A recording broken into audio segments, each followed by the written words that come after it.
मंत्री आदरणीय भूपेंद्र सिंह जी, 2013 में अचल संपत्तियों का मूल्य 1,63,000, होटल में 50% की पार्टनरशिप दे दी उन्होंने, और उसके बाद में 2018 में अचल संपत्ति 33 करोड़ 27 लाख रुपए की हो गई इनके पास। आप सोचिए कि 2013 और 18 के बीच में 33 गुना संपत्ति बढ़ गई। तो ये वो कार्यकाल है।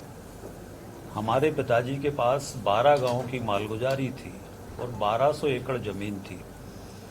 हमारी जमीन चूंकि सागर शहर से लगी हुई है, हमारी जन्मभूमि भी वही है जहां हमारी पैतृक जमीन है। हमारे जो पैतृक मालगुजारी गांव हैं वो सागर शहर से लगे हुए हैं और इसलिए वहाँ ज़मीनों की जो कीमतें हैं वो कीमतें लगातार बढ़ रही हैं। Hotel Rudra residency pure veg family restaurant के साथ ठहरने की उत्तम व्यवस्था, AC non AC luxury room उपलब्ध, तो जरूर पधारें। पता साईं खेड़ा, लेधौरा हाट, 4 लाइन चौराहा, नर्सिंग कॉलेज के बाजू में, सागर। मध्य प्रदेश की सियासत में चुनाव से ठीक पहले कांग्रेस के निशाने पर भारतीय जनता पार्टी के मंत्री हैं। कांग्रेस ने नगरीय प्रशासन मंत्री भूपेंद्र सिंह पर जोरदार हमला करते हुए कहा है कि मंत्री भूपेंद्र सिंह 2008 से पहले कर्जदार थे और अब वर्तमान में वो 46 करोड़ की संपत्ति के मालिक हैं। मंत्री भूपेंद्र सिंह और उनकी पत्नी सरोज सिंह करोड़ों की चल और अचल संपत्ति की मालिक हैं।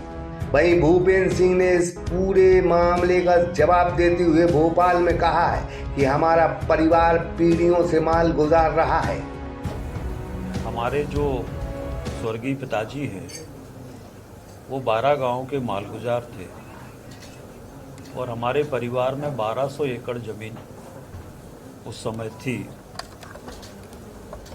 और हमारी चाहे होटल हो, चाहे ज़मीन हो, चाहे मकान हो, ये सब हमारी जो 200, 300, 400 साल पुरानी पैतृक संपत्ति है, ये सब उस पर बना हुआ है। और इसको बनाने के लिए हमने विभिन्न बैंकों से, जिसका पूरा रिकॉर्ड है, विभिन्न बैंकों से अभी तक 42 करोड़ का लोन लिया है। तो जो भी हमारा निर्माण हुआ है, होटल, मकान, डेयरी, जो भी है, इसके सबके लिए हमने विधिवत बैंक से लोन लिया है और लोन लेकर हमने इसको बनाया है।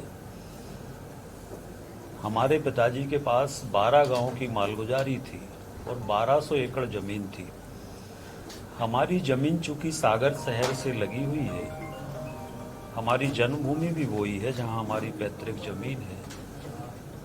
हमारे जो पैतृक मालगुजारी गांव हैं वो सागर शहर से लगे हुए हैं और इसलिए वहाँ ज़मीनों की जो कीमतें हैं वो कीमतें लगातार बढ़ रही हैं। जो गवर्नमेंट गाइडलाइन है उसमें लगातार ज़मीनों की कीमतें बढ़ी हैं।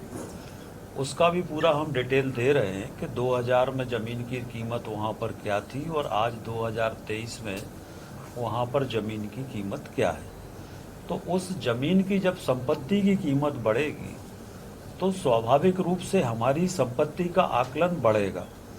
तो हमने कोई संपत्ति अलग से अर्जित कर ली या कोई संपत्ति हमने खरीद ली, ऐसा कुछ भी नहीं हुआ। सारी हमारी पैतृक संपत्ति है और हमारे पिताजी ने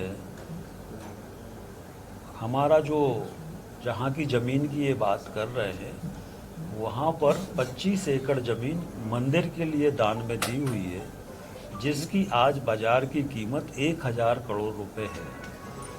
तो हमारे पिताजी ने तो 1000 करोड़ की ज़मीन मंदिर के लिए दान दी है। तो भगवान की कृपा से हमारी अपनी खुद की इतनी संपत्ति थी या है। तो उसके बाद ये आरोप लगाना निश्चित रूप से एक सिर्फ आरोप लगाना इसको मान सकते हैं, इसमें कहीं पर भी कोई सत्यता नहीं है। और कांग्रेस अब इस तरह की गंदी राजनीति कर रही है। मैं जो लोग भी हैं उनके खिलाफ कोर्ट में कंटेम्प्ट ऑफ कोर्ट भी करूंगा और इसमें कहीं पर भी कोई भी सत्यता नहीं है। अगर सत्यता है तो अभी चुनाव के समय ये बात कांग्रेस क्यों कर रही? मेरे स्वर्गीय पिताजी के पास 12 गांव की माल गुजारी थी, हजारों एकड़ जमीन थी। हमारे परिवार ने धार्मिक कार्यों में जमीनों को दान देने का काम किया है।